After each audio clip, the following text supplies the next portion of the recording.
Can you guys hear me? For some reason, my mic was muted. Interesting. Because I did unmute it. All right, adventurers. Welcome back to Short Rest Studios. I'm Judd. And we're going to do some DM prep today. I'm getting ready to for my next session of Phandelver and Below the Shattered Obelisk. D&D 5e combat campaign. Sorry, it's been a long day already. Just a heads up, if you enjoy this kind of content and you want to support the channel, what's up, Redacted? You got first. Thanks for joining us today. I'm running a couple of different campaigns, so you'll see a couple of different campaigns pop up on this stream, and you'll see me doing different campaign prep. This is my D&D campaign. I'm also running a Nimble campaign. It's a homebrew campaign, and I'll be doing that on alternating Sundays because this game I run every other week. So, but also, if you appreciate this kind of content, do me a favor, check out the YouTube channel, Short Rest Studios on YouTube. You can follow me on all the socials except X. I'm not on there. And I got a couple of new videos I'm working on right now, finishing up a script for a second one that'll be coming out in the next weeks. So let's go ahead and jump over to Obsidian, where I'm taking all my notes. Oh, thank you. I appreciate that. I really enjoy Nimble. I have, I love 5e. I have for a long time, but I find myself moving away from it a lot of times. But I do have friends that play, and so I'm debating. We're getting close to the end of Phandelver and Below. We're in chapter 6, and there are 2 more chapters. So the players, within a few sessions here, they should be at level 9. So, and the campaign is supposed to go through level 12. We're actually discussing we have discussed doing Vecna, Eve of Ruin after this, but we haven't made any decisions about that yet. So, all right. Incidentally, if any of you guys use Obsidian, and you happen to know about a plugin that will allow me to, what I'd love to do is right here on these maps where they have these little, the little markers on the maps, to be able to put annotations directly in those would be wonderful. Like I could mouse over and it would just pop up. That'd be great. And I don't know, there's so many plugins. I've looked around, I haven't seen one that does what I want it to. That doesn't mean it's not out there. All right. And also, don't forget, you can check out patreon.com/shortreststudios and look at becoming a member of the Adventurers Guild if you want to support the content I'm making here. All right, chapter 6. So you can see I have I don't know if you can, you can see that. That I actually have the text of the book here. No, I did not type in the entire text of the book, but there's a way you can get it. I do actually own the book. I showed it to you a second ago. I own the book, so. All right, so the first thing actually that I want to do, so chapter 6 here, the characters have gone through. What's happening is they dealt with the Sawplea goblins here. These goblins who are, sorry, I gotta minimize a window here.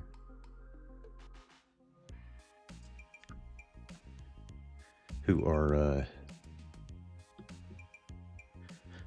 you guys let me know if you're having any trouble hearing me, okay? The Sawplea goblins who were causing some havoc in Phandalin. Then they moved on, they took care of those guys and discovered that they were taking shards of this shattered obelisk, Netherese obelisk. There is a ritual happening. So the goblins were serving these mind flayers who are trying to perform a ritual using these shards of this obelisk to transform everybody in Phandelver into illithids. Okay. And so we've gotten, I believe, okay, and there are kidnapped townspeople and all this stuff. So these are all the kidnapped townspeople. You got the fragments of the obelisks. There are 3 dungeons in this chapter, and they've been through 2 of them, and they have retrieved the obelisk fragment from each. Right now, my characters are on a little road trip to Neverwinter, because it turns out they're not that far. So they decided to go there to do some shopping. So that's kind of a between sessions. That's good. I just spilled water on my mouth. Between sessions shopping trip in Neverwinter. So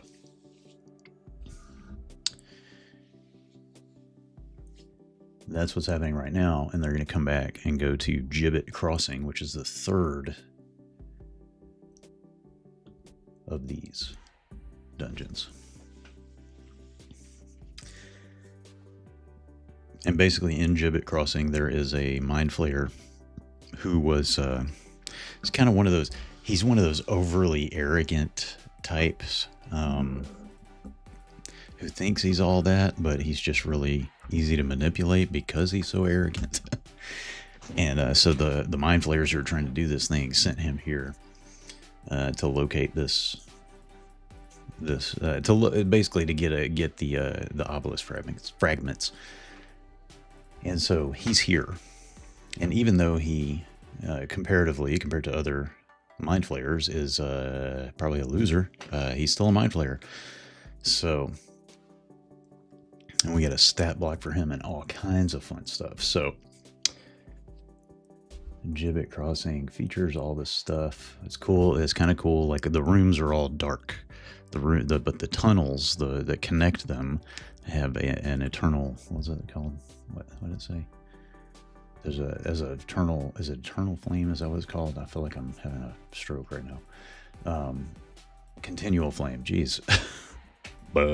Okay, I shouldn't joke about strokes. They're very serious. All right.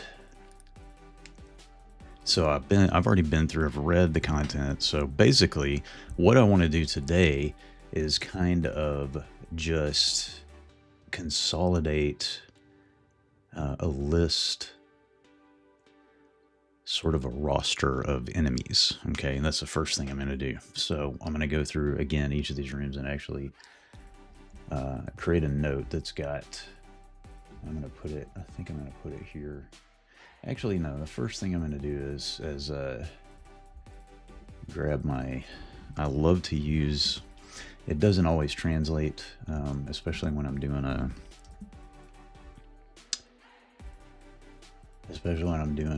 published campaign like this.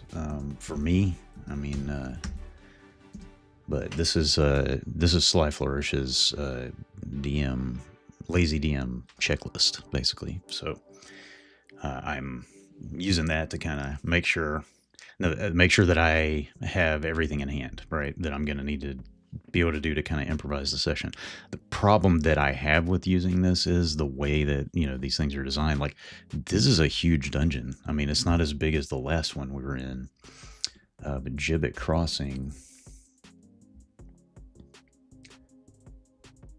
Where's the, I guess I didn't put the map in the folder with the rest of them. There we go. The Gibbet Crossing is, I mean, this is a big dungeon, right? So there's a pretty good chance that they're not going to get very far. I mean, 4 to 5 rooms probably, which they're going to come in here, and there's 4 rooms here, and I could concentrate my prep on those 4 rooms. The problem is if they do manage to get through quickly and they decide to go somewhere else, I mean, it's theoretically possible. It's theoretically, good grief, guys, I can't talk. Theoretically possible, although not entirely probable, that they could make it out of these 4 rooms and just come down this way, or Yeah, they would have to come down this way. Or, no, if they came here, this is kind of a fun thing. So this is basically a, what's it called? It's a mud slick tower is what they call it. But it's, wait, what room was that? I'm going to show it to you. Let's see, G14.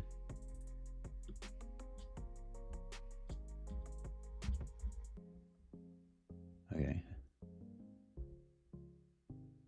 Yeah, so it's an instant fortress basically. So, which is cool, which is fun. So, and what's happened is it's toppled over right here, and it's blocking an entrance to another room, and the bad guys are trying to dig it out around it, and they can't because of the magic from the tower, which has been set off by the magic from the obelisk, is causing the walls to repair themselves every time they try to dig through. So they can't get through, and they don't know how to shrink the tower back down. So it is entirely possible, although very unlikely, that they could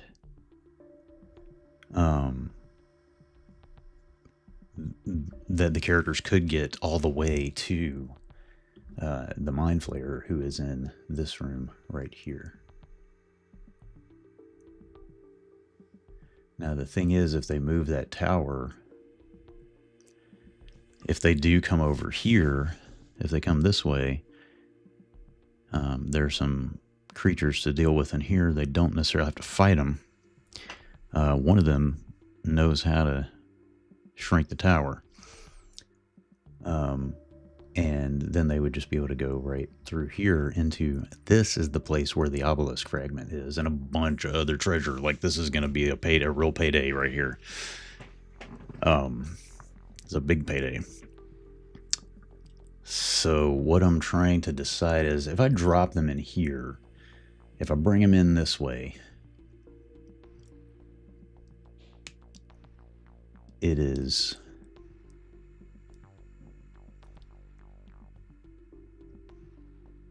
entirely possible that they could, it's possible they could get over there. It's really unlikely because there are a lot of encounters between here and there. So my thought is that I've read all this stuff, and I am going to just, if they decide to do it, then we'll do it. If not, if they get there, we'll do it. If I'll just fly by the seat of my pants. But I will prep kind of this section for sure. And this is 4 rooms, and I'll prep maybe a couple of other, like this one, G9, G5, G6. Because I think it's unlikely that they'll get any further than either of those. But there's 2 different directions they can go out of these rooms. The thing is, if they just go from here into here, and then they walk into this long hallway, then they could wind up somewhere else. But I don't think they can really get much further than that. So here's what I'm going to do. I'm going to go back here, and so we've got a lot of stuff happening.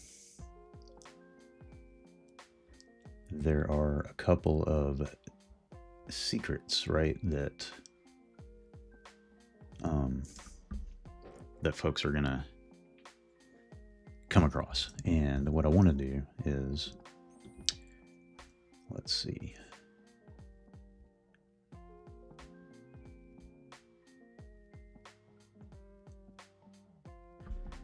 I'm going to do this. So there's a couple of places where it says a dwarf or a character proficient in the history skill.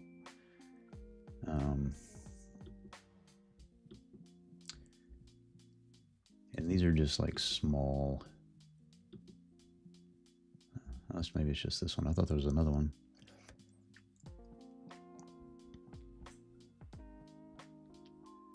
So there's this spot, the Dwergar who used to live there. There were 3 races that sort of used this area and sort of had they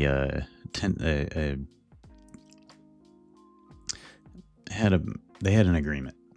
They weren't friendly, but they had an agreement. But they all got wiped out because they weren't friendly enough to fight together when mind flayers invaded the place. You know, hundreds of years ago. So, or whatever. So what we're gonna do then is, let's say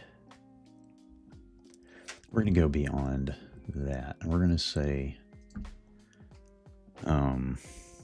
let's just say that Gilmar knows that the Dwergar who inhabited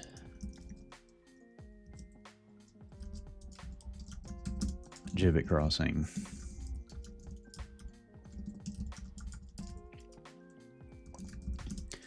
they manufactured these cages, renowned cages that used mithril in their construction.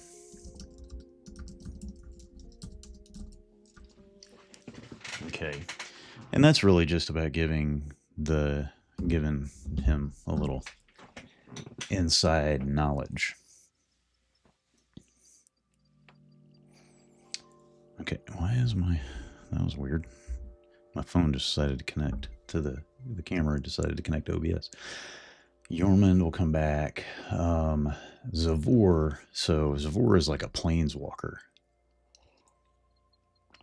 Agrippa is my rogue. The tough part for me here is Agrippa is fairly new to the campaign. He's played with us a few sessions, and I'm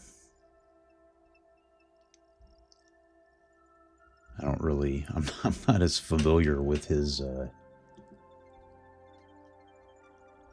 character. So let me see here. We're gonna go look at Zavor and see what kind of stuff he knows. Mercenary veteran.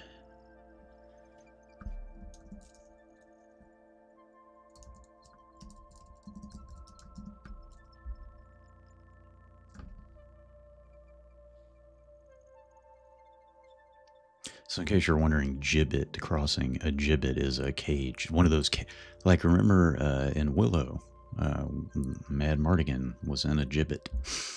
So this hanging cage, or basically they would execute you and then leave either execute you or just display you publicly and let you die there. But basically execute and publicly display your corpse. So fun stuff. That's what the place is named after. So I'm looking at my character sheets right now. He's a mercenary veteran.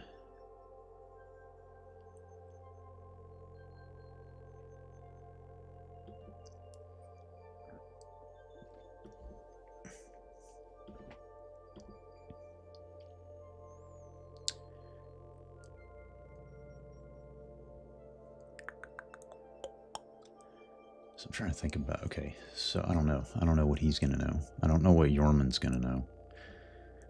The thing is, Leona, our Drow sorcerer, has a lot of knowledge of things that are happening in this campaign already because it involves Drow and the Underdark, and so she has a lot of inside knowledge. There are a couple of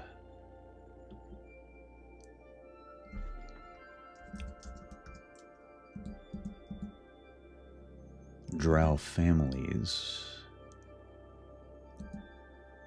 mentioned.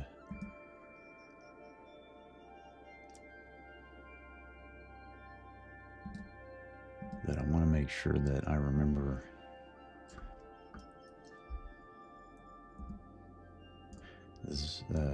That I remember to tell her that she knows about when she sees them. So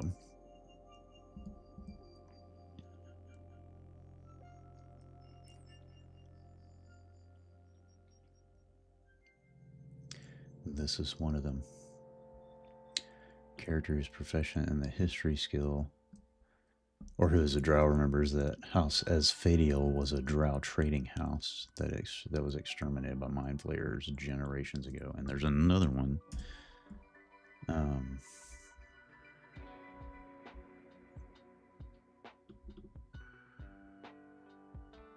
Oh, that's not what I wanted. So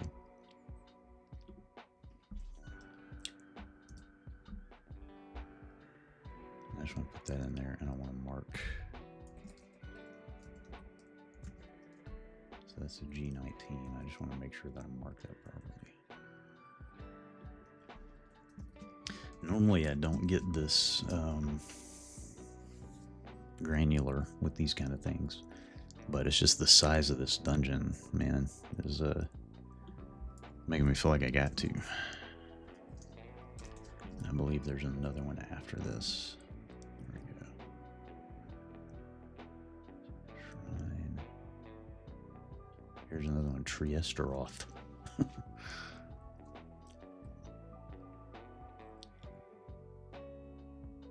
See, in this one, in the history skill, remembers that, yeah, but it doesn't say drow here, but I think that she would.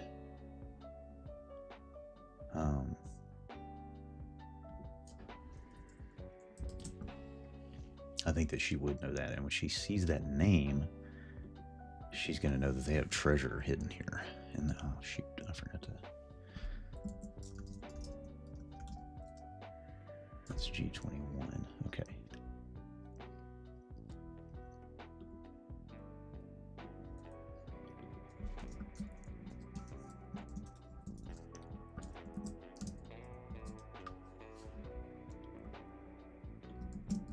House Triesteros is a wealthy drow trading house exterminated by mind flayers generations ago. Many people believe that House Triesteroth had undiscovered treasures hidden in well-defended vaults.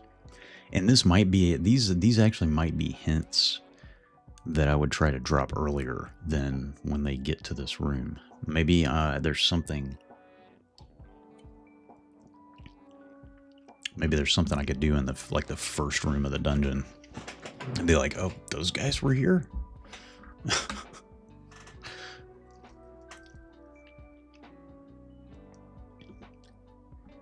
Now, Zavor, so it's not really part of his character, but because he is a planar warrior, he can...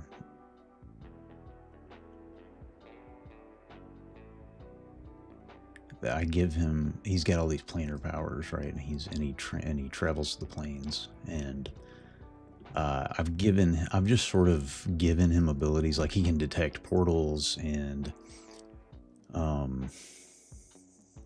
what else? Oh, he's able to sense weather as an action. So one of the things sometimes I'll do, like he has primeval awareness, which allows him as an action to expend a ranger spell slot because he's a ranger fighter. To sense whether any aberrations, celestials, dragons, elementals, fae, fiends, or undead are present within 1 mile of you. Sometimes I'll just throw it out there, man, you feel like there are aberrations nearby, because really this is about an action. And yeah, you know what I'm saying. You guys know what I'm saying. Well, like, when do you use an action when you're just walking around, typically? So I might kind of just give him that. Or at least that maybe he would recognize that aberrations have been in this place. Or...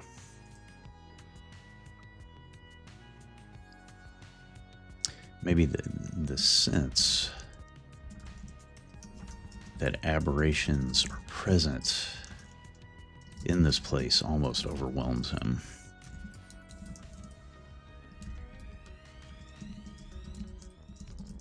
When he first enters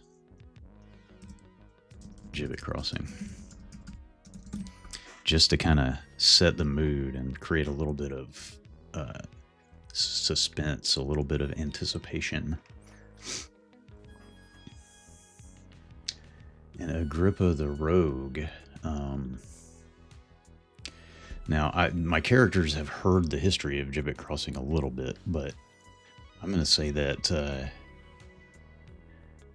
let's see, let's go look at it. Because Agrippa is, like I said, new to the campaign, and he didn't, I don't really make my players put stuff in D&D Beyond because I don't really use D&D Beyond. I do ask them to put their character sheets in it sometimes just because that helps me, gives me a place where I can just go look at them, right?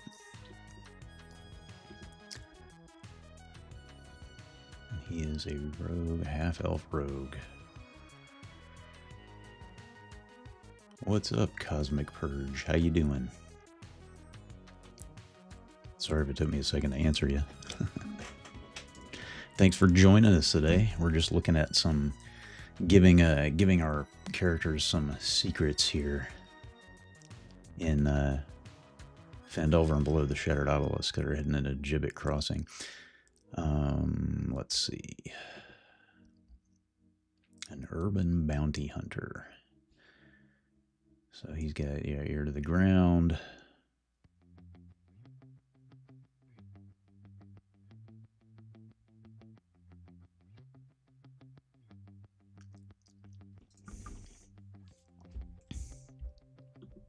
I think I'm going to say he's heard of Gibbet Crossing.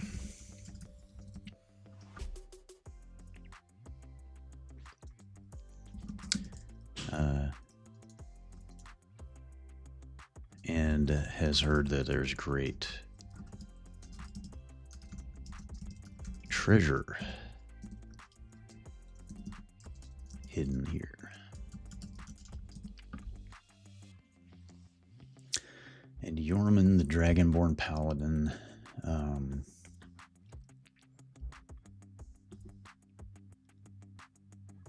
so I got everybody now except, Yorman. Okay.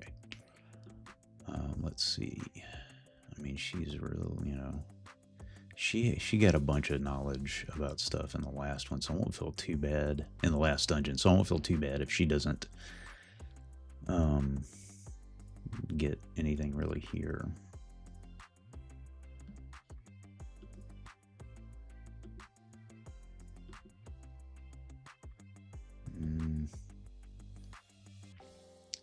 Detect good and evil.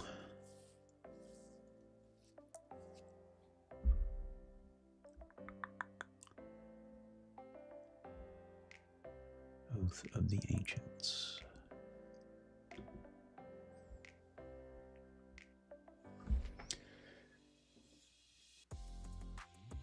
Well, that doesn't help me. There we go. As old as the race of elves and the rituals of the druids, sometimes called Fey Knights, Green Knights, or Horned Knights, paladins who swear this oath cast their lot with the side of the light in the cosmic struggle against darkness. Okay, not necessarily because they believe in principles of honor and courage, but because they love beauty. Yeah. They adorn their armor with clothing and clothing with images of growing things.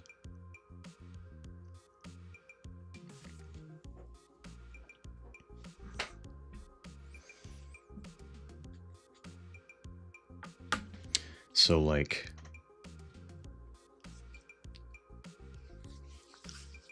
yeah, I don't really know what to give her. Maybe I'll come up with something as we go. I just have to remember to come back to it. All right.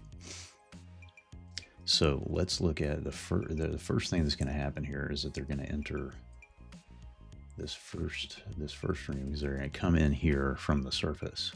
Rather than coming from Talhundreth, which, that's the last place they were, but like I said, they were traveling. And so they left. You have a Cosmic Purge, custom feat. Cool. Are you running a, oh, you're playing as a player. Well, that's cool, man. That's cool. Hope you have fun with it. Tell us about your feet.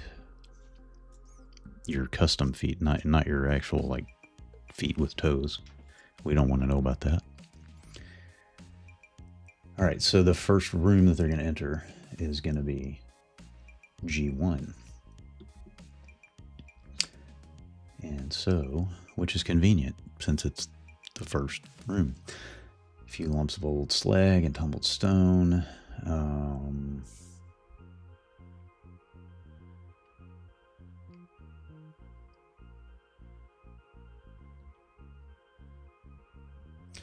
Yeah, see, now here's a problem. Like, this isn't a very strong start.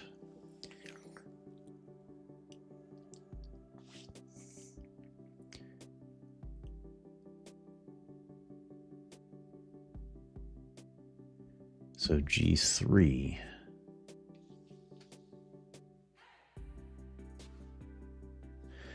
So, okay, in G3, which is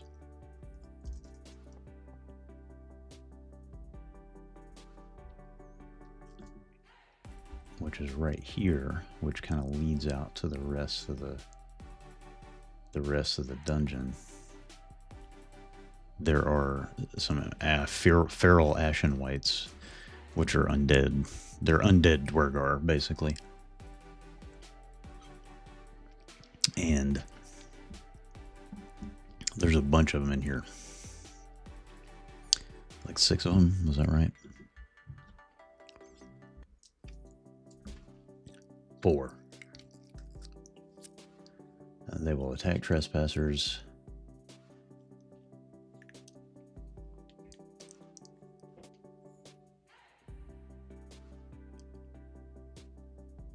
They're not supposed to leave this. They're not supposed to leave this room.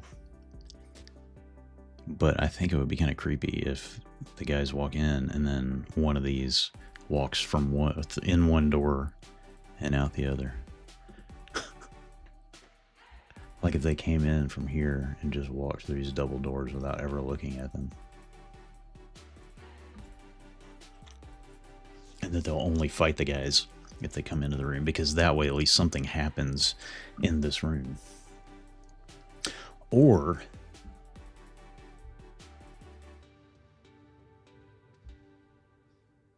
I mean, I could just actually put them in this room.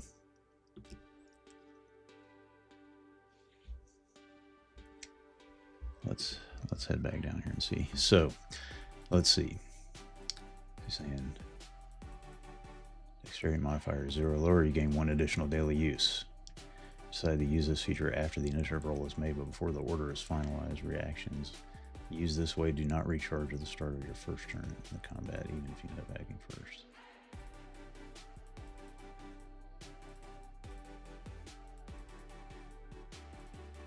Just long enough for your allies to act.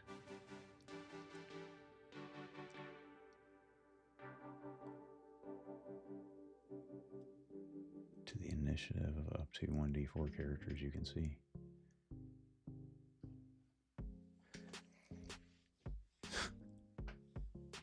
All right, man. That sounds cool. That sounds cool. I hope it goes well. I hope it's fun. Yeah, my session is on Tuesday night here. So I actually think so. They walk into this room and there's just slag and broken stones and not much else. There are the word toil in Dwergar is carved into one door, into the big double doors. And then there's another door on the west that has a big red X on it. But there's nothing here. So it's almost like, let me see. I almost think that we can maybe treat this like one big room. So, oh my gosh, come on. How did I get back up here? That's not where I'm meant to be. Okay, so we've got the cage workshop is G3.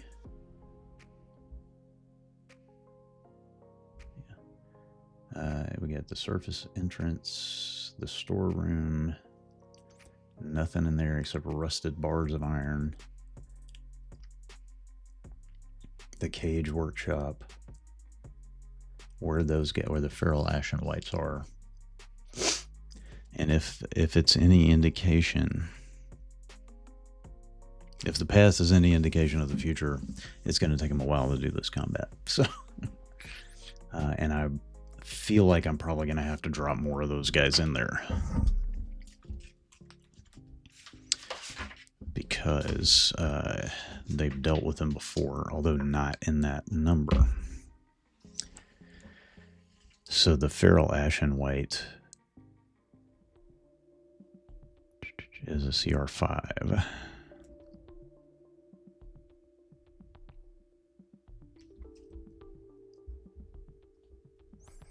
And there's 4 of them.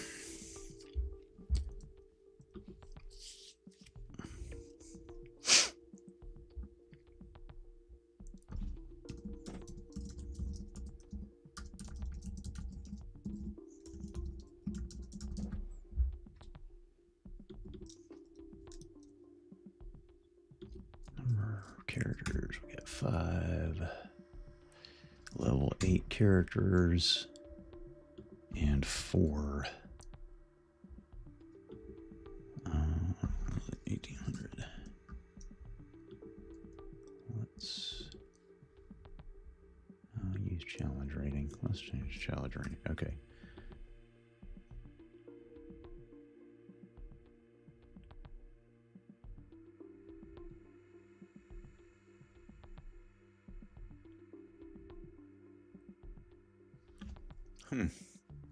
So this encounter calculator is telling me that's a deadly encounter. Well, we'll see. I'll reserve the right to drop in some more. What if I added one of these psionic Ashen Whites? Or not added, but replaced one of those guys with a psionic Ashen White. Still a deadly encounter.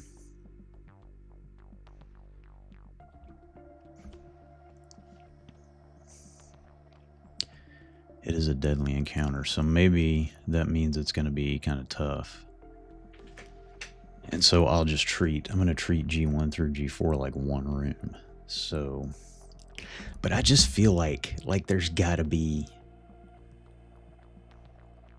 you know what? I'm just moving them. I'm just moving them to that first room. That's what I'm going to do. That's not what I want. Not what I want. Okay. I'm just going to move G3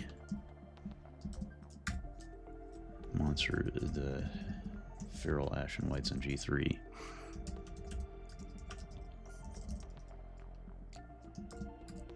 To G1. And we're just going to have that happen right off the bat because I want to just get them right into the action, okay? And that's what we're going to do.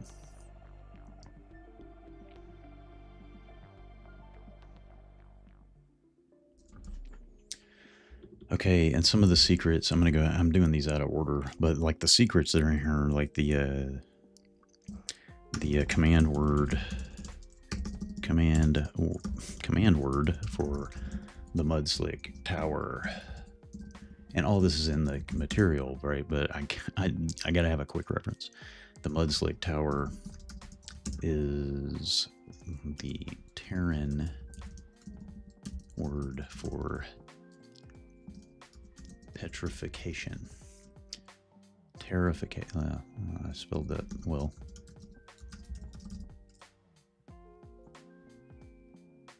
Okay, I want to make this. Come on, man. Why do you bullet list? There we go. All right. So that's one of the things I want to remember. Okay, and there's a Zorn. Those are one of my favorite old school. There's Zorn. There's a Zorn in this, and there are Ropers in this, which makes it feel really fun and old school to me, which I really, really dig. Ropers are actually some of my favorite monsters. And I'm seriously, I have a Roper mini somewhere, and I'm seriously thinking about trying to paint it. Although I need two. I could. It's a 3D printed one though, so I could probably print it. I'll probably have time to print another one and paint both of them because it won't be hard to paint.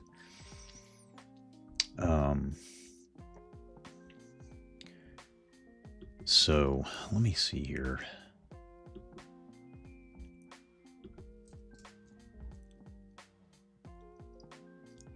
And we just basically, there's a little bit of exploration and finding stuff here, which isn't going to be, and there's not even that much there. This is one thing I don't like. Like, I feel like they just put a whole bunch of rooms in here sometimes just to have rooms, and there's nothing in them. Like, there should be something to do, you know, in most of them. But here you've got a block of 4 rooms and nothing to do in 3 of them. I mean, really, like, there's just stuff here that's, you know, and it's very obvious what's here. And for instance, the word toil in Dwarvish. Well, I've got a dwarf character and I've got a drow character who can read Dwarvish. So, you know, and 2 of my characters I got a drow and a half elf, so they can probably read Elvish, which there's other Elvish stuff. Now, if I hadn't murdered the Svirfneblin who was with them in Talhundreth, you know, maybe he could help them out with that stuff, but they're dead. So, yeah, he was ripped apart by an aboleth. So, and all of this stuff is like, I mean, there's going to be a little bit of looking around and going, oh, okay. But not much happening. And I just really feel like, you know, these guys need to be in here. These guys need to be in that first room. And I don't think my guys are going to fold up and carry any of these cages. Actually, I should mark that. I should mark that as a... What? Gosh, I keep clicking on the wrong stuff. One of my guys should know...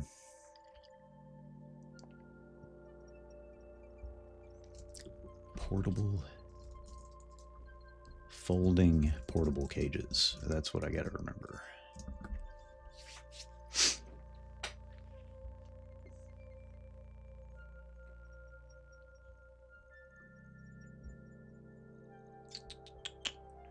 Okay. And now they could choose to go down here. If they come into this room,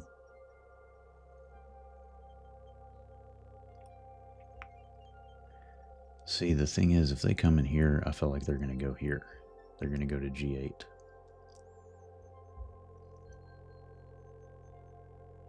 Because once you get in here, the only doors are back up this way. If you go here, you're going to go this way.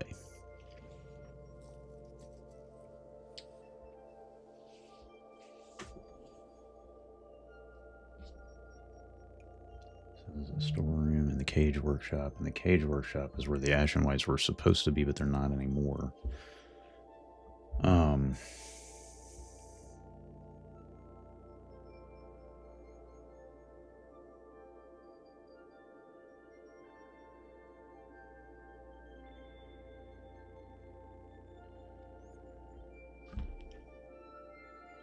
The living quarters.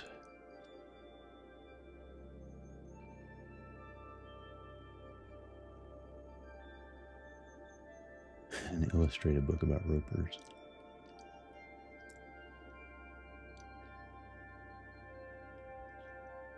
And then G5. Yeah, see, there's a lot of this stuff in here that's empty.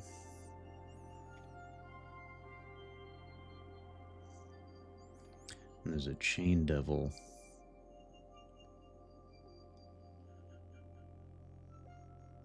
In G6.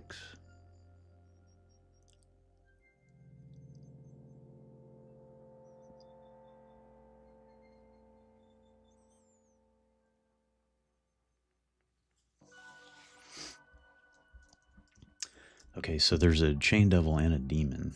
in here. So I think what I'm going to do is give Yormund this. She's going to sense more than one demonic presence somewhere in Jiva Crossing.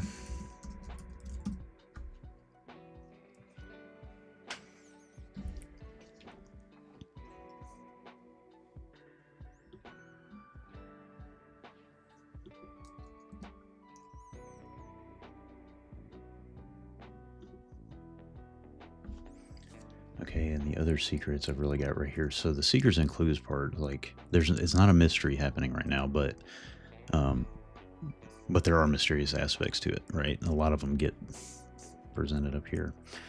But, okay, the other thing is there's a diagram in, I don't want to remember, over here in G24. That is where the Mind Flayer is. And, okay. I didn't even know that was there.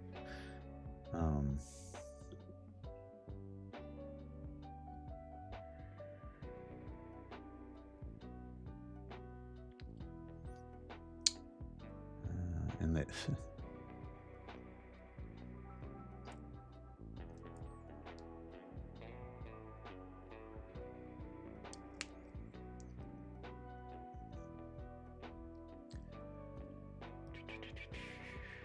Fragments, Mind Flayer knows. Okay, the map. They keep calling it a map in here, but it's not a map. It's a diagram of the ritual that they're doing. It's... yeah.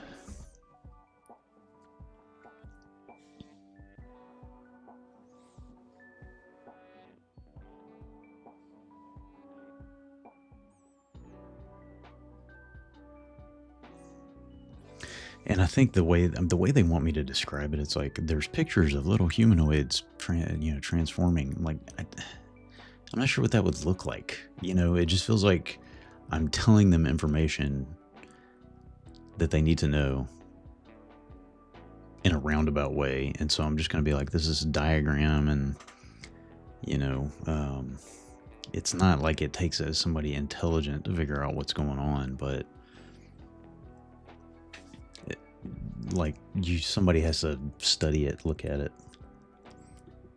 So I just want to know, diagram in G24 depicts, and I'm just trying to remind myself of things so that I don't necessarily have to go look in the book for every little thing. A ritual that transforms, it's 3 of 10 to 7 10 of Phandelver into Illithids.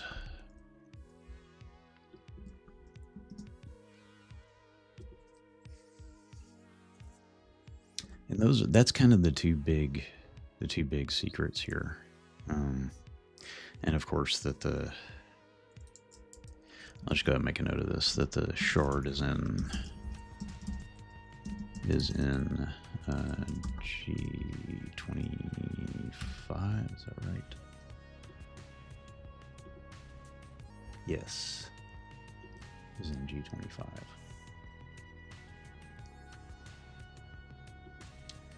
Okay. Now, one of the things that I want to do is try to, we have about an hour, and it's probably going to take me that long to do it, is try to make like a roster of enemies in this dungeon and sort of outline it in a way that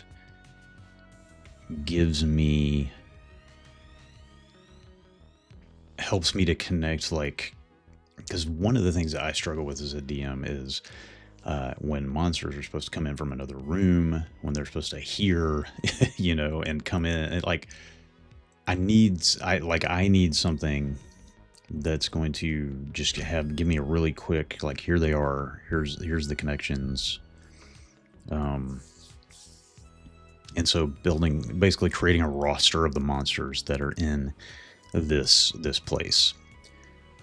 One thing that I'm considering, and this is gonna, and I'm only questioning it because it might change the trajectory of the dungeon, is putting a completely different encounter in the first room. But what is something that makes sense? I mean, there's some really cool monsters in here that we have not seen yet. In this particular encounter.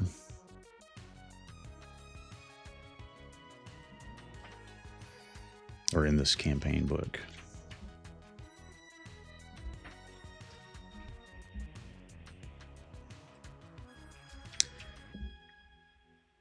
And there's some of them that, like, what would make sense here?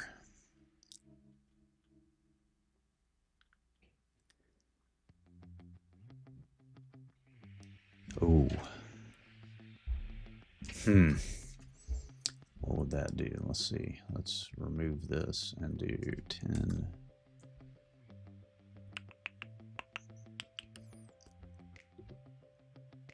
Also deadly. I don't know if I want a deadly encounter right here. Dang, that would be so cool. So there's a cloaker mutate.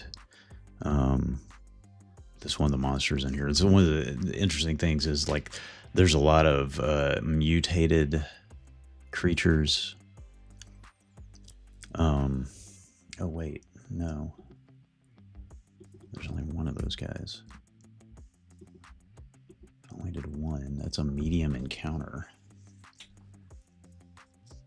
But so it's a CR10. It's a mutated cloaker, okay? It's basically merged with the corpse that it was eating. So it's pretty gross. I mean, there's lots of other weird stuff too. I mean, just some super fun monsters in here. I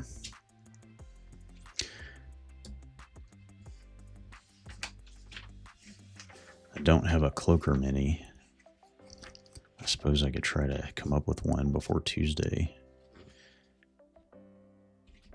At least just a regular cloaker mini, because probably not a cloaker mutate mini. But maybe...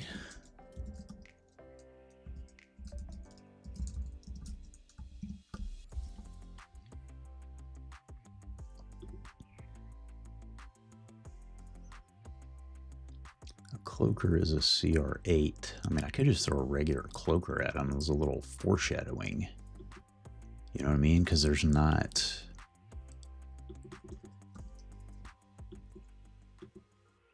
That's an easy encounter for these guys.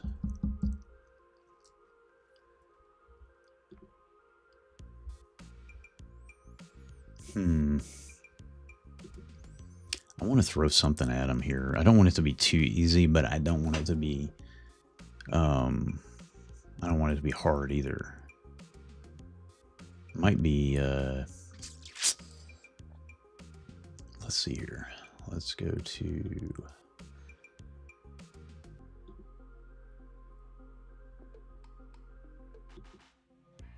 Is it not here anymore? Encounters. There we go. I actually really like the encounter builder on D&D Beyond. It's almost worth...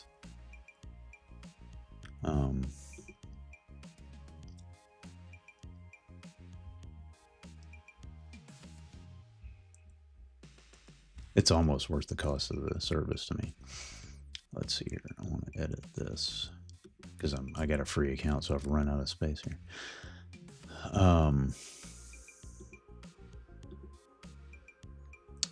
We're gonna do, let's see.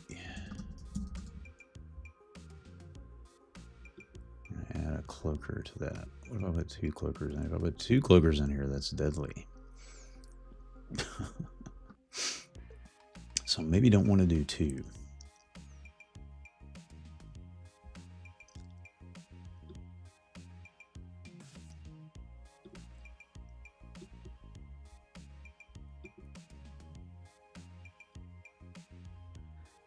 But I want it to be a little... Oh, look, there's a Cloaker Mutate right there. And I can add it to my encounter. That's interesting. Well, and I'm only saying this because I don't own the book on D&D Beyond.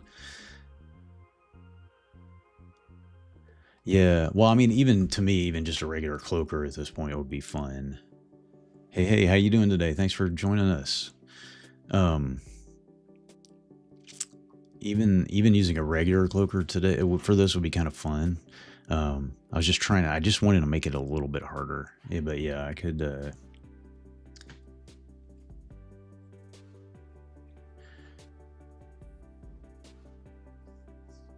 just to create, I don't know, let's see. The malign energy of the far... This is a description of the Cloaker Mutate. The malign energy of the far realm causes a Cloaker to merge with the rotted corpse of its last meal, resulting in a hideous puppeteering aberration. The Cloaker Mutate shrouds its actions in a miasma of phantasmic duplicates. It uses the corpse melded to its underside to absorb damage and to strike at prey.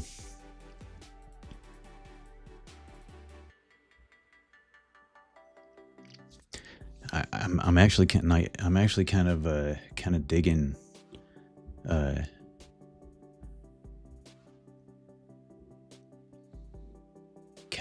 your idea, Redacted, just a little bit.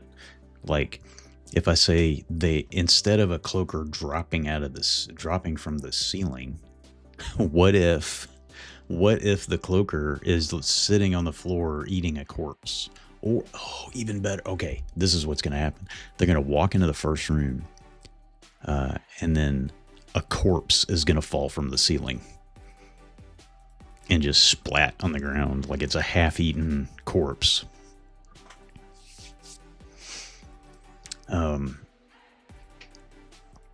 And yeah, and the... Yeah, well, yeah, I know that. I can describe it however I want to. I don't know that. Like, I like the idea of building up to this. Building up to the actual Cloaker Mutate. I mean, maybe it could be like...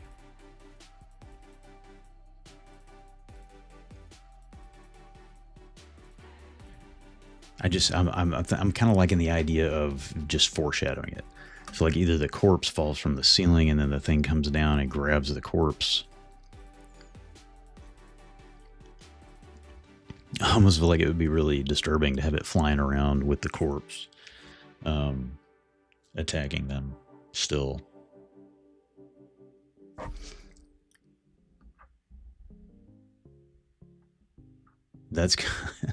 That could be... I mean, the room is dark. That's the thing. All the rooms are dark, and they have dark vision, but that's black and white, right? That's a good idea. So yeah, the Cloaker is on the ground. Like, and maybe they hear like this, the sounds of it eating its prey, but they can't see it because it's kind of in a corner on the ground eating this thing covered up. It's covered it up, and that's a good idea. I like that. Thank you guys. That's awesome. I think that's what we're gonna do. Okay, so we're not gonna do this. We're gonna leave those feral ashen whites where they are, and it's just one Cloaker, which is gonna be, should be kind of an easy fight.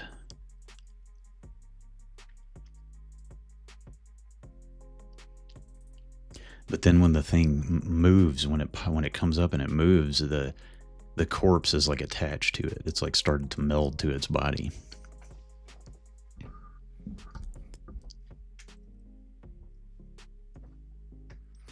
So in G1, a Cloaker eating a corpse in the far corner. It lies on the floor, invisible to the party.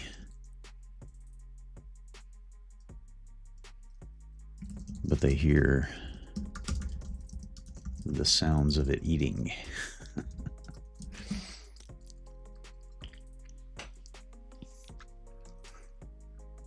If they approach, It attacks. The corpse it's eating has become attached to its body.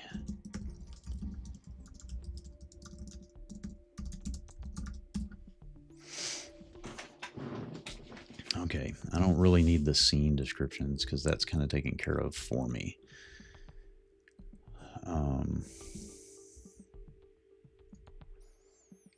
Really don't need a lot of this stuff. So there's a couple of, whoa, I hit the wrong button there, bud. Okay, I don't really need the fantastic locations. All the locations are taken care of here. So, but NPCs, I'm gonna put. Man, my mouse is acting really weird today. Kunbrexel. Why is it putting 8,000? What is going on? That is bizarre, bro. Why is it every time I type it adds asterisks? I moved stuff around, that's why. So I'm telling you, man, my freaking mouse is acting weird today.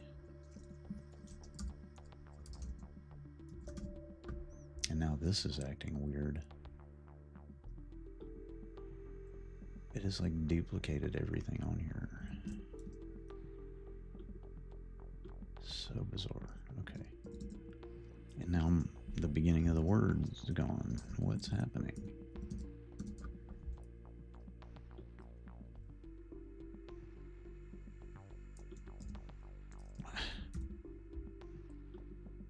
Man, it's like not putting stuff in the right place. It's weird. Like it's not. Okay. Why are you adding more asterisks again?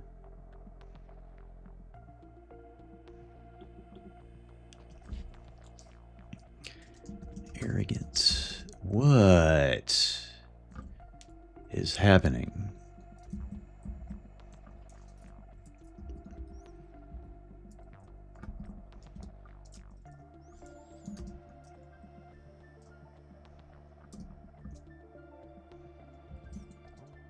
Okay, I'm gonna quit Obsidian for a second. Something weird's going on. Guys, I apologize. It's just acting really strange. Okay. Yeah, there we go. Okay. Alright, so he's the arrogant Mind Flayer Warlock. And one of the things that's also important to do is read the stat blocks beforehand. And then we've got the only other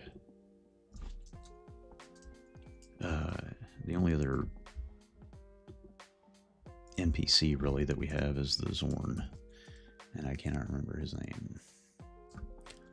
Zoklork. Okay.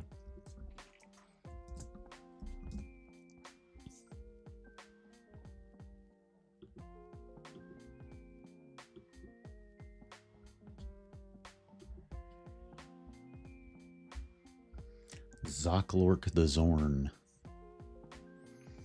I don't need any of this stuff. I'm gonna put G25 for the treasure, and there's a couple of other random places. Like, yeah, like if I were creating my own dungeon, I would do it this way. But arrogant Mind Flayer Warlock, and see, just doing it again.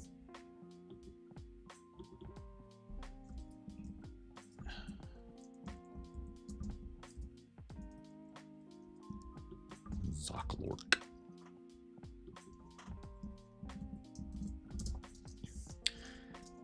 The Zorn who wants his amethysts back. So Zorn had a sibling who ate a bunch of amethysts that Zorn really wanted, and then Zorn's sibling was eaten by ropers, And the ropers have, you know, if you kill the ropers, they have the amethyst inside them and you can get them back. Let's see.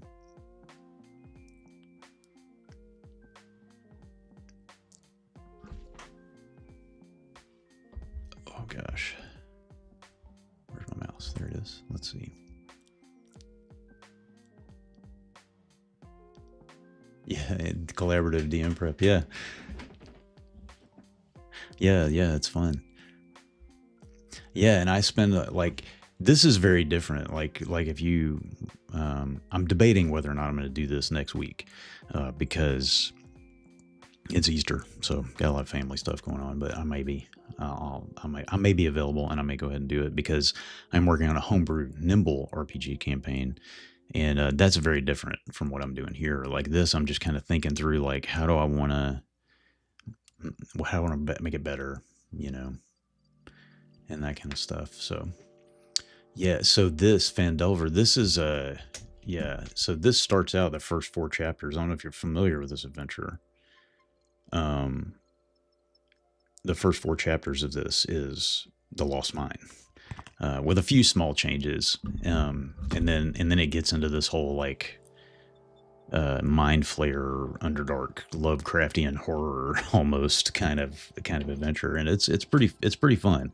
This is one of the few 5e adventures over the last couple of years I was really excited about, and it's been good. I mean, it suffers from a lot of the issues that 5e campaign books do.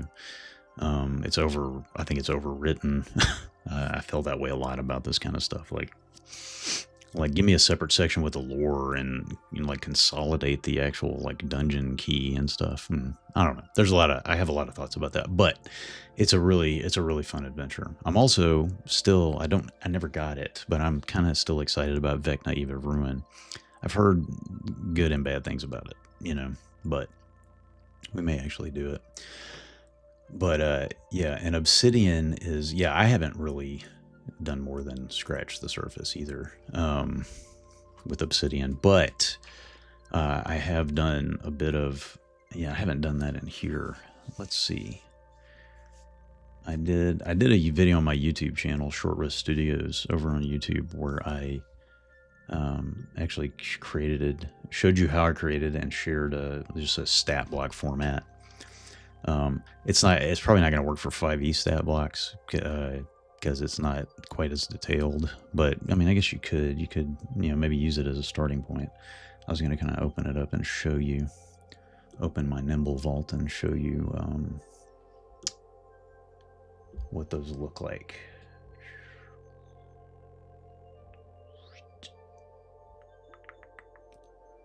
I can't remember where I put my monsters. Okay, so this is what my monster, my monster stat blocks look like. So, you know, you got kind of a table here for your stats. They don't have a lot of stats in Nimble, but you could do, I mean, you could take stats from a 5e monster and put them in here. And then just I created these little boxes for different stuff. And I did a video about how I did it, but also there's a link on that video to Google Drive location with the CSS snippets for that. I'm gonna drop, let me do this. I'm gonna drop the link to the video.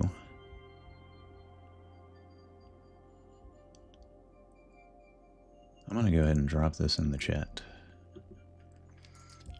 And listen, I would really love it if you'd watch the video, but if you just want to go download the CSS, go for it, man. Get shareable link. Okay. It's not letting me paste in my chat. That's interesting. Okay. Why can't I paste it in the chat?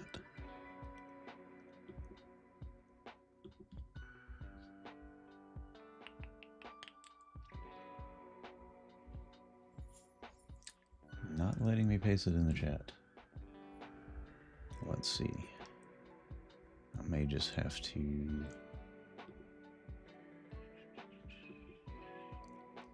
Let's do this.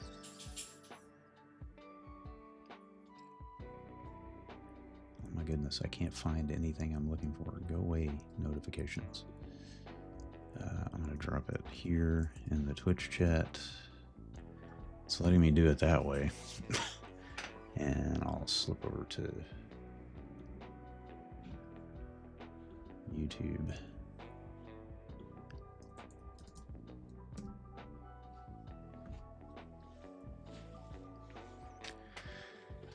So there's the video link,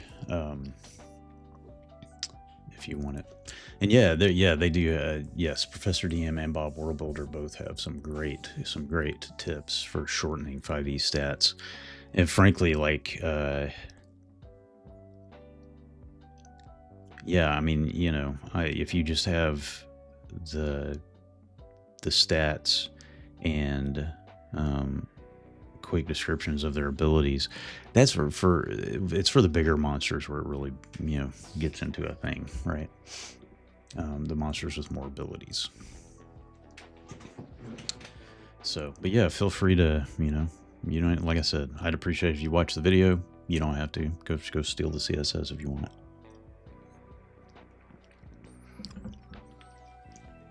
So yeah, so I like this idea. We're gonna have a cloaker eating a corpse in the corner.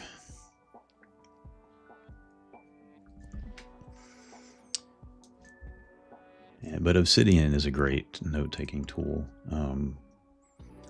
There's way more to it than what you're going to see here, and it gets it gets complicated. And there are templates, plugins that will let you create make your whole vault look like a D&D book. I mean, it's it's actually pretty cool. But anyway, so all right, so I was going to create now. Here's what I'm going to do. Gibbet Crossing monster roster. Okay. And now if I really had a lot of time to do this, which I don't, I have less than an hour now, I would put the stat blocks to all the monsters in. I would create the roster. I would link it to the stat blocks. If we have time, I may get to that. But the thing that I'm going to have to do, and I'm going to look at them. Well, let's see. So what I'm going to do is I'm going to basically start with what's in G1.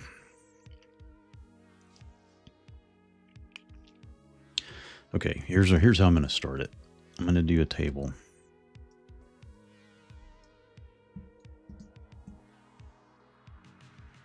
We're going to do monster.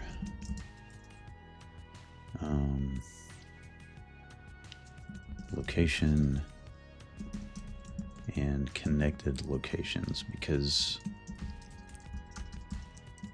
this is a big part of the reason I'm doing it, is so I can keep track of how near they are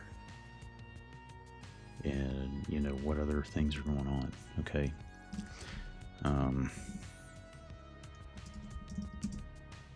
What?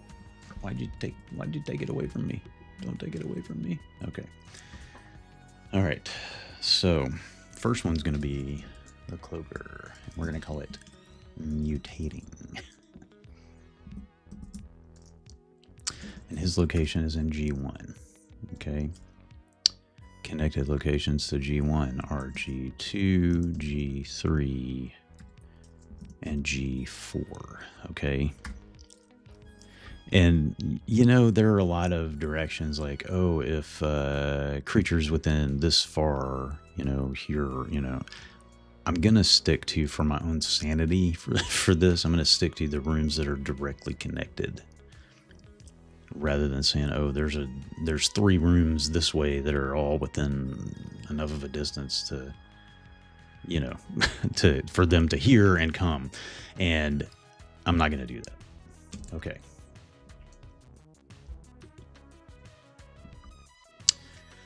All right, so there are no monsters in G2. There are no monsters in G3. Oh yeah, G3 is where the Feral Ashen Whites are. 4 Feral Ashen Whites. And I'm gonna put just for I'm gonna put the page number of the book that those guys are in. It's 204. And they are in G3. And once again, connected locations G1, G2, G4, and G8. Okay. And this is, if you look at the map with me, you can see this is the Feral Ashen Whites are here. And so 1, 2, 3, or 1, 2, 4, and 8 are directly connected. Almost feel like G9 probably would be too. It's not directly connected, but it's so close that it may as well be. No, that's not what I wanted. Where is it? I'm going to put it in here. I'm going to change that monster roster since I dropped it. It's the Gibbet Crossing folder. And we're going to go ahead and put G9 in there too. Okay. And I'm looking in the physical book right now, just so I'm not having to go back and forth between notes. The living quarters, there is treasure in there, but no monsters. The showroom, that's where... No, there's nothing in the showroom. Okay, G6 is where the Chain Devil is. And the Chain Devil, basically they had her in there. She, in this room, they use her to demonstrate. She's imprisoned here magically, and they used her to demonstrate the cages. Basically, they would capture people and put them in the cages, and the Chain Devil would wrap her chains around them to lock the cages. Dang, man, somebody just slammed the door. All right, so Chain Devil.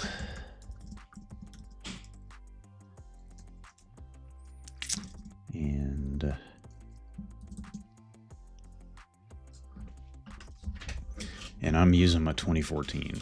We started this with 2014 rules, so we may move over to 2024 if we continue after this. We'll see. Chain Devil. It's a female Chain Devil. It's on page 72 of the Monster Manual. And the Chain Devil is in G6.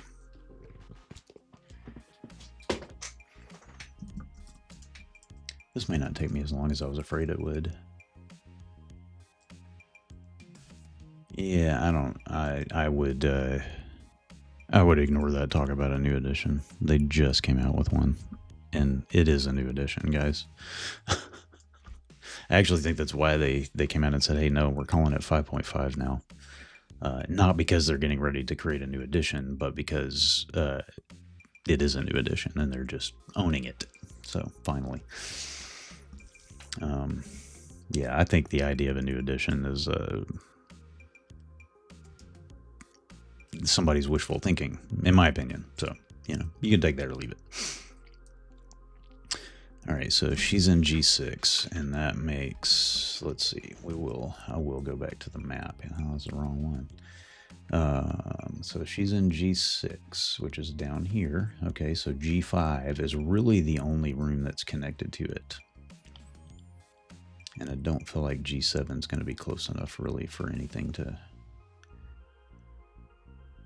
Now, one of the things that, like, this idea of a monster roster is something I got from Justin Alexander at the Alexandrian, and one of the things that he does is he has, like, you know, he'll mark it like, are these monsters like patrolling? Are they connected to a room? And I very rarely see anything like that in a 5e adventure. So, you know, like that they're patrolling or, you know, something else. So I'm going to say that only G5 really is affected, or that long hallway, which is not keyed on the map at all. Just put west hallway because there's a big long hallway running down the west side there, right here.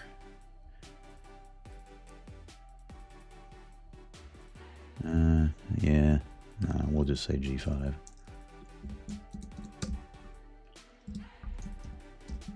Okay. That was G6, so G7, nothing there, just some flooded stairs. G8 there's a Grick Alpha.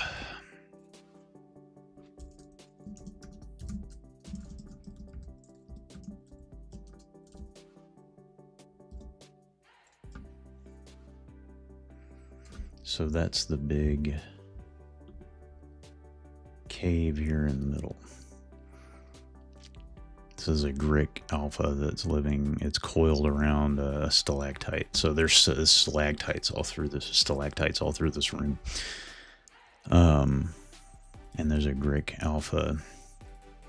And there are other Gricks in G9 right over here.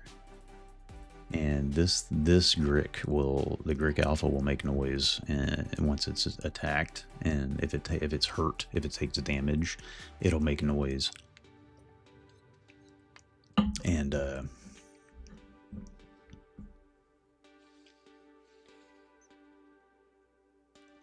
attract the other Gricks. So they won't necessarily come when it's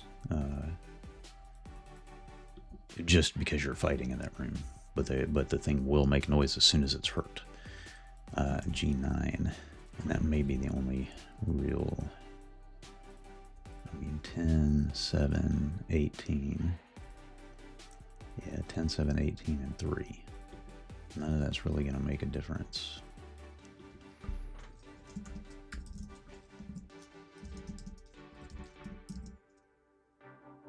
What did I say? 8? Well, G18. I'll go put G18 because I know that one's right. 7, wasn't it? Yeah, 7.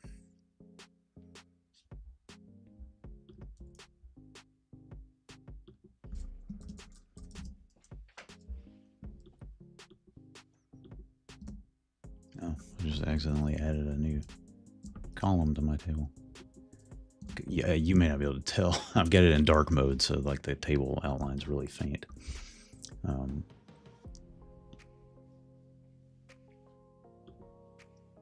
Okay. The Grick Alpha in G8, and then G9, the depleted mine, is where there are 6 Gricks. It rhymes. It's connected to G8.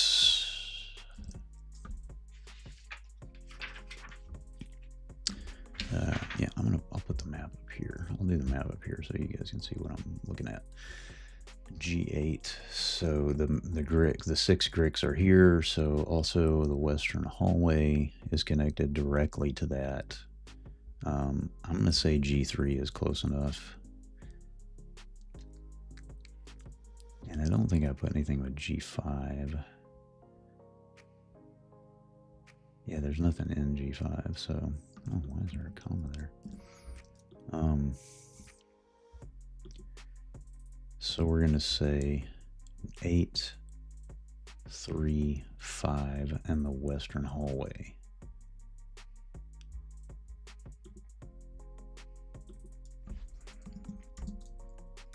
G5, G8, and the western hallway. Okay.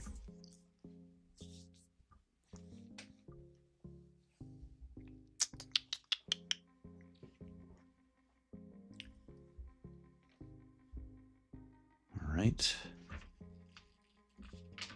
Don't worry, guys. There's only like 25 rooms in here. All right, there's the Grix. Now G10 is the one I'm looking forward to. 2 ropers. I like ropers. I don't know, man. I just, they're fun. I think it's partly because I played a couple of years ago. I got to play Shadow Dark with Kelsey Dion at North Texas RPG Con. And she had a roper, and it was just a super fun game and a super fun encounter. Shadow Dark's great. And Kelsey's cool. So yeah, it was a super fun game, man.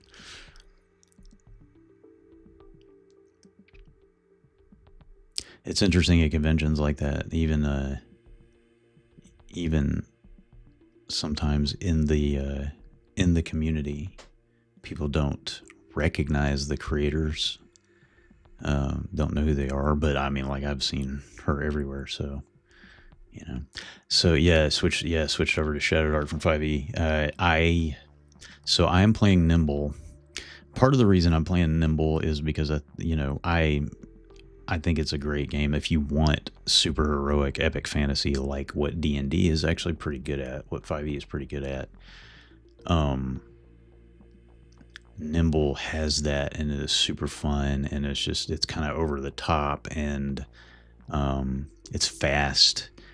It has a lot of the things I like about OSR games, which Shadow Dark is sort of. Shadow Dark's kind of a bridge between OSR and modern games. And it has a lot of... And Nimble has some of that, like the speed and all that, so it was really cool. But I'm thinking seriously about switching from 5e to Shadow Dark for other campaigns.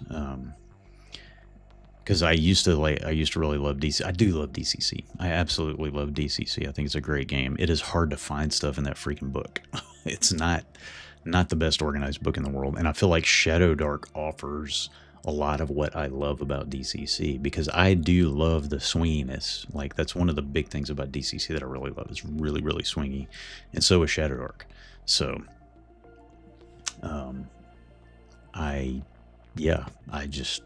I'm thinking seriously about, for my OSR desires, to do some Shadow Dark stuff.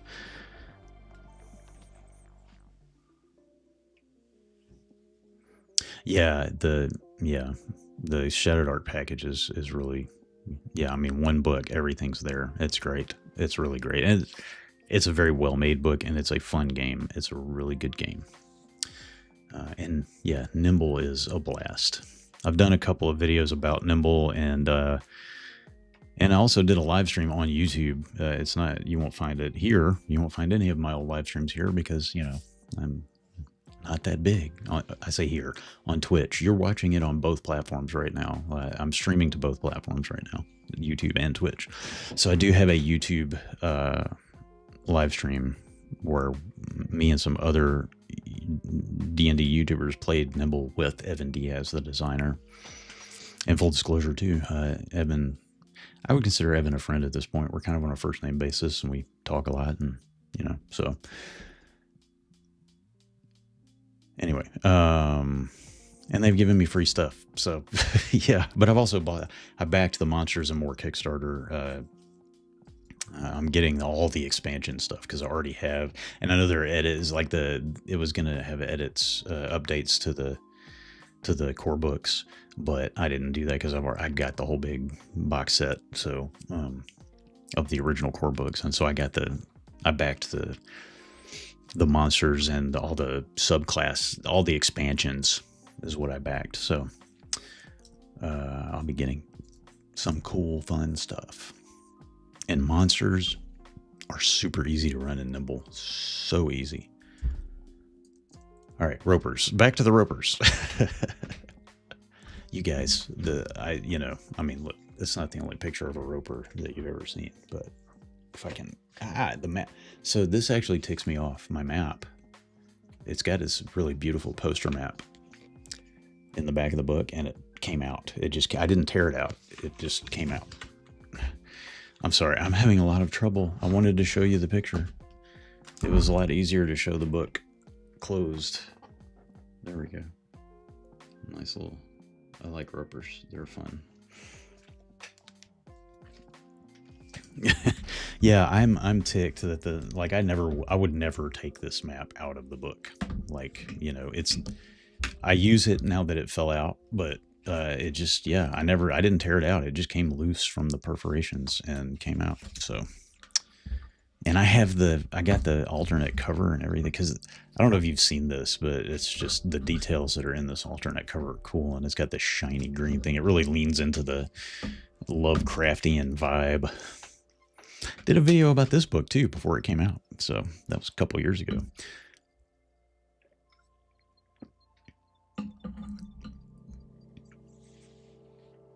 All right, let's see here.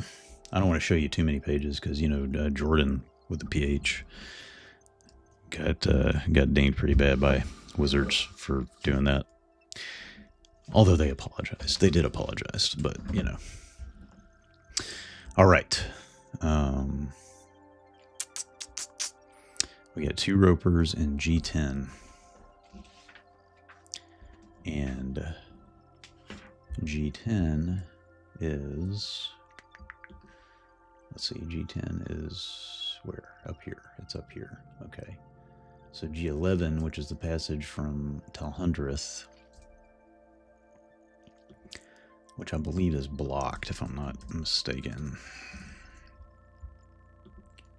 And also the Mind Flayer doesn't know where the passage to Talhundreth is yet. So G10, G12. And that's pretty much it. I mean, I guess we could say G8.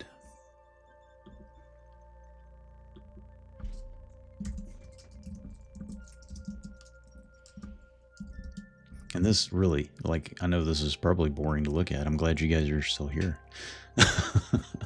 But this is really helping me make these connections, you know, and it'll give me a quick reference so I can just look and go, okay, these are nearby, and I clicked on the wrong thing again. All right. My phone's buzzing. All right. That's 2 ropers in the collapsed tunnel, the Talhundreth passage. There is nothing there. G12. The room is blurry because they cast a blur spell and it just kind of stuck around. Private rooms. The toppled tower. Okay, so G14 is where that mudslick tower, the oh my gosh, why do I keep forgetting what it's called? The fortress thing. Instant fortress. The instant fortress. A variant on an instant fortress. Is there, but there's a Zorn and 2 earth elementals, and I don't know what my character's going to do when they see these guys, because they have fought earth elementals before. Speaking of which, guys, I love Reaper minis. I do a lot of 3D printing and stuff too, but I also really love Reaper minis, and it's not, I got a light shining down from the top instead of my normal light, but so he's a little washed out, but it's my Reaper Earth Elemental that I painted.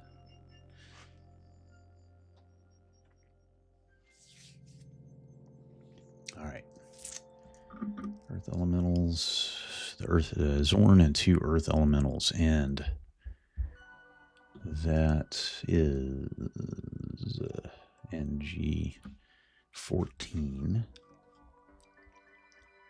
which is right here. So 12 is nearby, 8 is nearby, but it'll take somebody a while to get there. So 8, 12, 25, 24.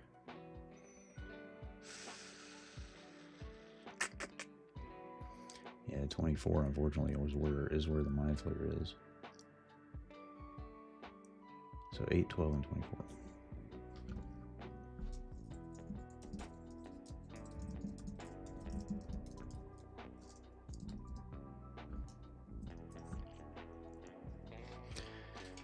Okay. And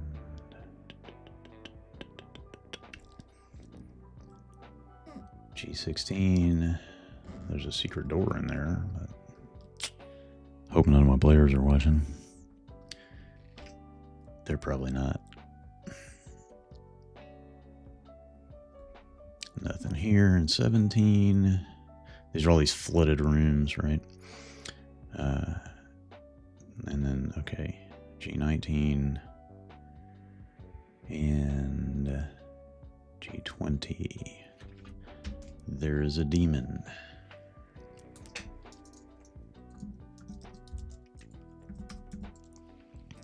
Y'all. In G20. And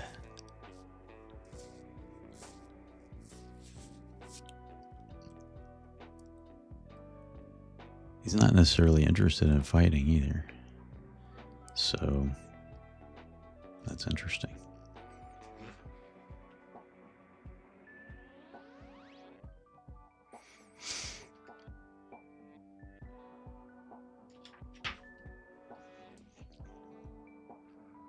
But they'll probably fight him. You guys know how it goes. All right, so he's in G20.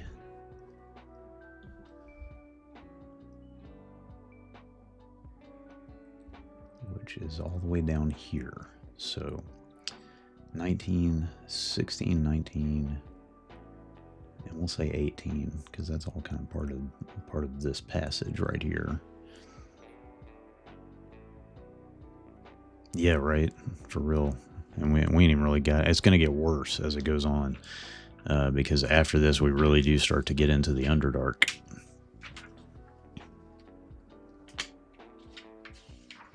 The next chapter is where it really starts to get nasty.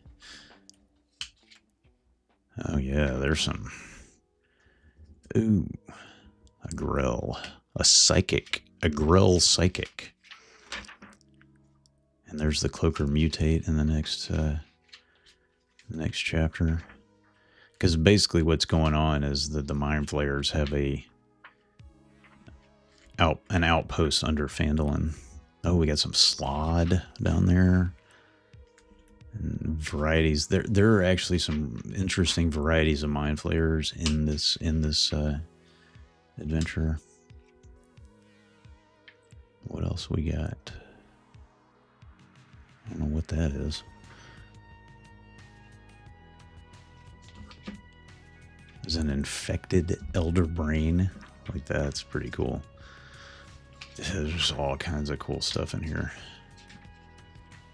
That whole dungeon, I'm not showing these to you.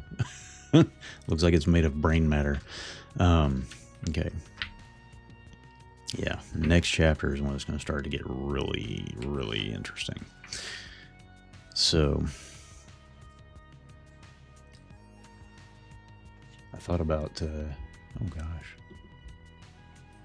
I thought about just throwing in some random intellect devourers in there just for, for the Baldur's Gate 3 fans. What time is it? 5:45. All right, so maybe it will take me as long as I thought it would, because I keep going off on tangents.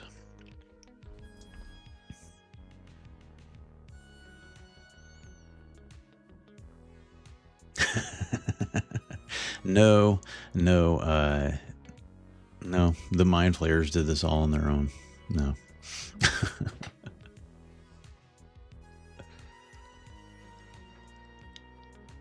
Okay. I gotta look at the map. Sorry, yawning. What did I say? 16, 19, and 18.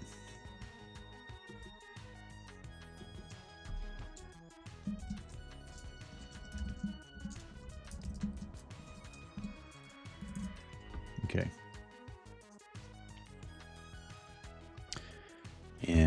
flipped all the way through the whole freaking book, so now I gotta... Okay.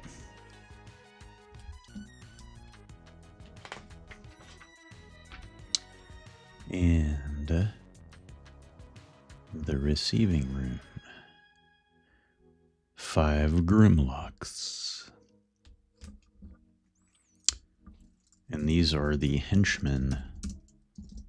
Oh, I should probably put 5.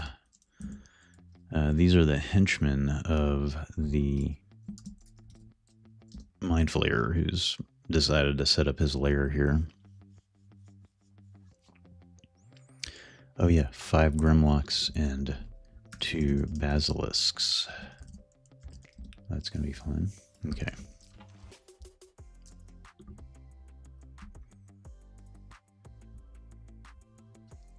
Five Grimlocks, 2 Basilisks, and G21. So 22 is nearby. 18. And 23, 24. So 18, 22, 23, 24.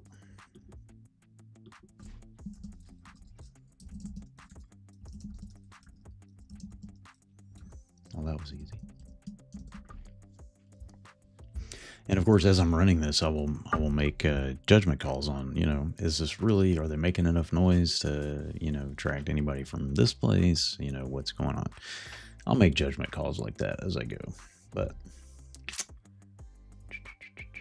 all right, that was 21. We only got a couple more rooms to go.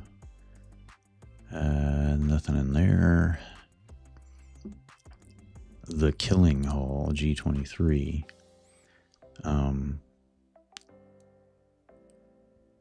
Okay, so there are 2 Grimlocks in this room also. In 23. Oop. And 23 is right next to 24, which is where... Oh, I'm doing this again. I keep flipping to it in the book, and I want to show the map on the screen just so you guys can see. All right, so 23. So this room right here, and these are like arrow slits in the wall here for some reason. That's probably not what they're originally intended for, but that's what they basically are. But the Mind Flayer is in 24. And now we're looking at this room, which has 2 Grimlocks in it who are trying to get through this tower, but it keeps repairing itself because this is the way to the treasure vault. And there is the shard is in there, which is what everybody's looking for, but there's also a ton of money in there. So my players are definitely going to want to get in there. All right. So we're in 23. So 24, 21, 14, 24, 14, 21, 24. And I'm not even really bothering with 25. I guess I can put it in there, but there's no creatures in 25. I've already forgotten what I said. 14, 24. 14, 21, 24.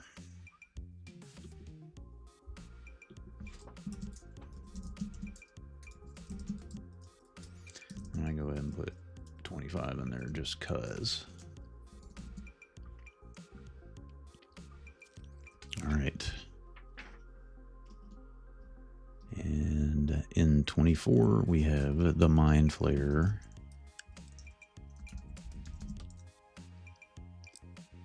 And 4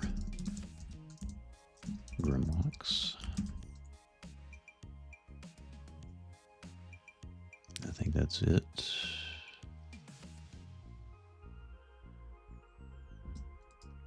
He's in G24. And I'm just going to go ahead and look at 25 real quick and make sure that there's nothing. There's nobody in there unless the players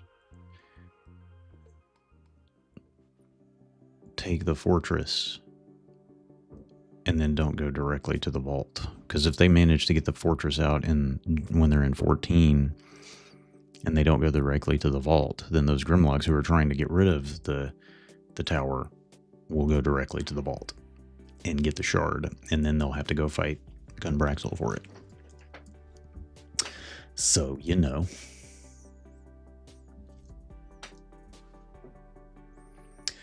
So 24 obviously is connected to 23. So directly connected to 23 and probably connected to all of the runes that 23 is going to be affected by. 23, 21. Yeah, I would say 14. Yeah, 14, 21, 23, and 25. Just like the other one.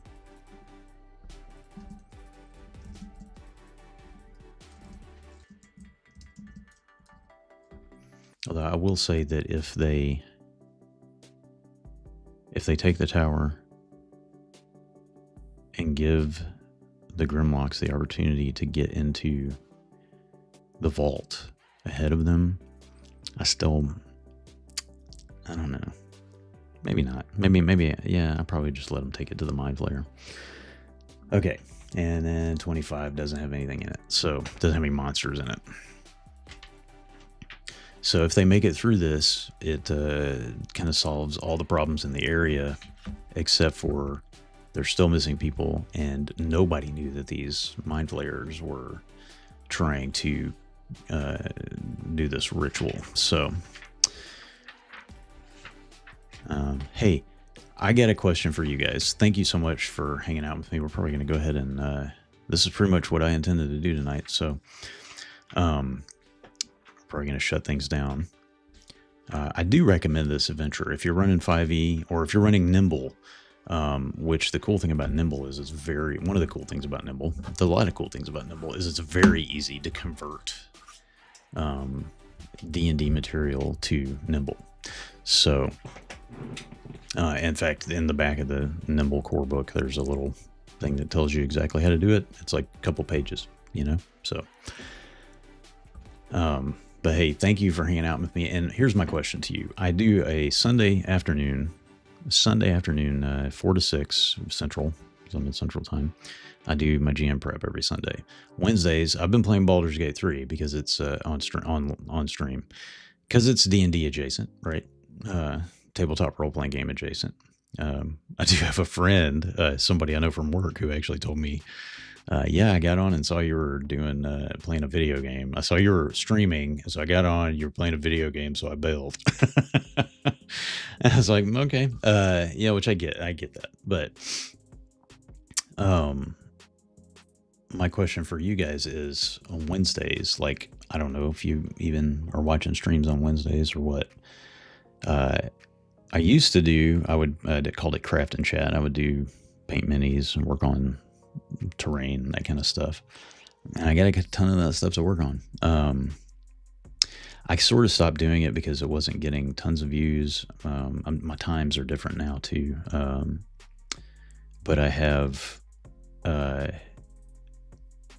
I'm not like the best painter. Like, I think I'm a good painter, but I'm not like, you're not going to go out of your way to watch me paint masterpieces. That's not happening here. There are no masterpieces being painted. I mean, I have some nice minis, some minis that I'm very proud of that I painted. But I'm not trying to be an artist, you know. I mean, this is my Reaper Red Dragon. You guys can see that.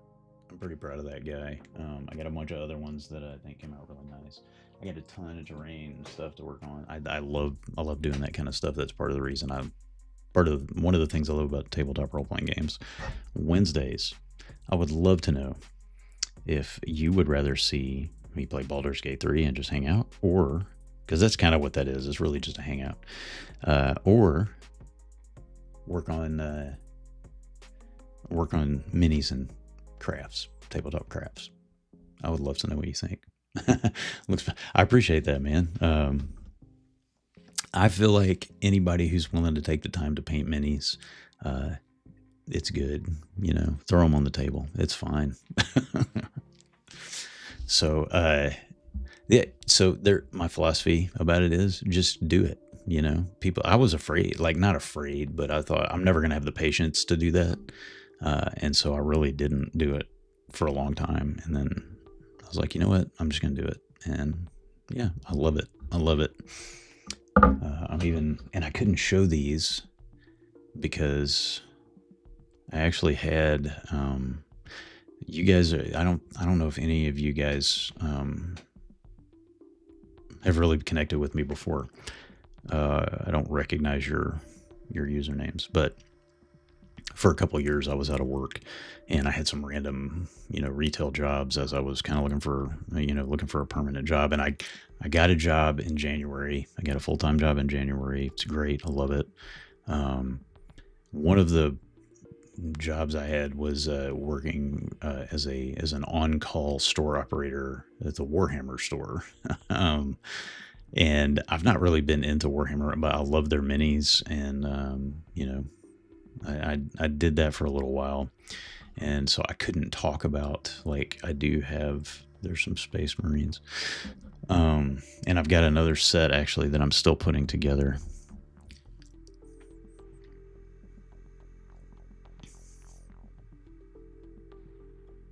Yeah, I mean, that's the thing. I like doing both. I just, I the thing I wonder about is, am I splitting my audience? Because there is overlap, among all of those. And either way, I'm probably splitting my audience, but I'm not going to be doing DM prep online a couple of times. Yeah, I'm a fan, like, of Warhammer. Like, I've read some of the books, and I love the aesthetics of the minis, and I actually really think that their minis are really well done. You know what I mean?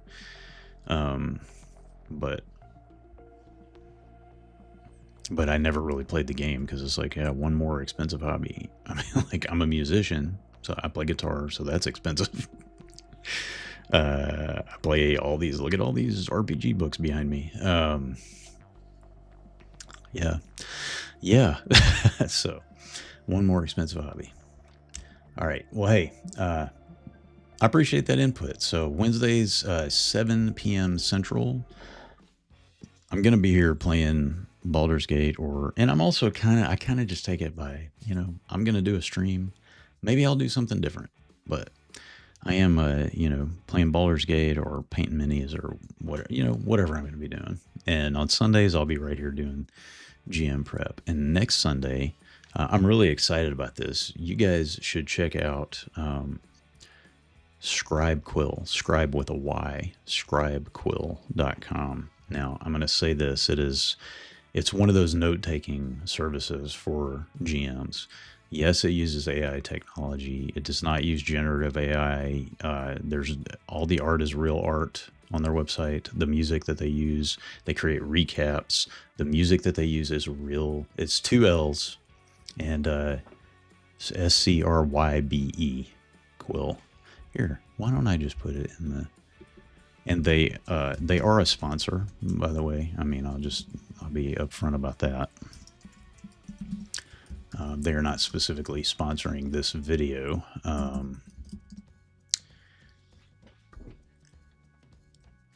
But they are a sponsor. They will be the sponsor on my next video. And you'll get to hear a little bit of one of their recaps. Hopefully if I do a stream on Easter Sunday, you'll hear it then. It's really cool. It's a lot of fun. The voices that they use are licensed from real voice actors. The people get paid for their work.